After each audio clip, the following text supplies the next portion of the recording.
So basically, I want to share the story of how I came to the point where I wanted to join YouTube and start posting videos in a vlog form for this year. So it started, I was a boy, I was like 6 or 7 years old, went to school, had a little girlfriend. In class, in first grade, we would pretty much just talk all day. She got her homework done because she would talk and do her homework at the same time. I wouldn't. I would just talk and yammer about whatever and shoot the breeze all day. And then at the end of the day, I wouldn't have anything done because all I wanted to do was talk. And probably mostly about me because that's just the kind of person I am. Which would also kind of, as far as character traits go, that would explain why I would want to do a vlog. But anyway, so I loved being in conversation. I loved it more than anything. And in all the way through school, I was always behind on schoolwork. I never did good in school because I just wanted to talk. I just wanted to communicate with people and connect with people. And so this now we're all the way up to high school, and I was given the opportunity to do public speaking for the first time in my life. I did it in India on a mission trip. For me, it was preaching, but any public speaking, is relatively similar in a lot of ways. And I had a lot of exposure to that relatively quickly.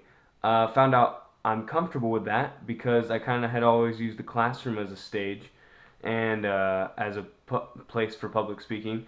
So found out I enjoyed it, and the reason I enjoyed it was pretty simple. When I got back to the States is when it became really clear to me, and I started doing public speaking at churches in the U.S. Then all of a sudden, because what would happen is I'd go to a church, I'd preach. It would be the first time any of them had met me. My first impression would be this, well cultivated, well thought out thing that was, I mean, not designed around me or having a good impression, but it was usually a good impression because, like I said, I was comfortable up there, and that's important.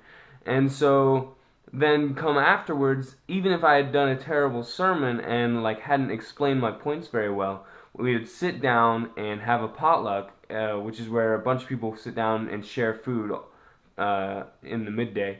And so that's what we would do in the afternoon. And when we would do that, we would ask questions, we'd talk, we'd have conversation, and anything that people didn't understand, I would try and explain as much as I could. But most of the time, let's be real, it was more like, yeah, that's a really good question. I'll never get back to you on that. And that was one of the things I didn't like. One of the problems for me was, as much as I loved participating in a conversation about important, valuable things that I felt like had an important impact on both my life and the lives of hopefully the people around me, I never really got to see whether that impact was actually felt and actually lived out. And so one of the things that YouTube, I think, provides a little differently is that hopefully I can not only share with you and spend some time talking maybe in comments or something for a few minutes or seconds or whatever, but also we can continue the conversation and have a continuous conversation that lasts a long time, and hopefully a relationship between me and my viewers. Now, I don't necessarily expect a lot of you. I don't necessarily expect to do this more than just this year. But at the same time, for this year, I want to experiment with this medium and how it works and whether I enjoy it, whether I like it, if it's something I'd like to get into. Thanks.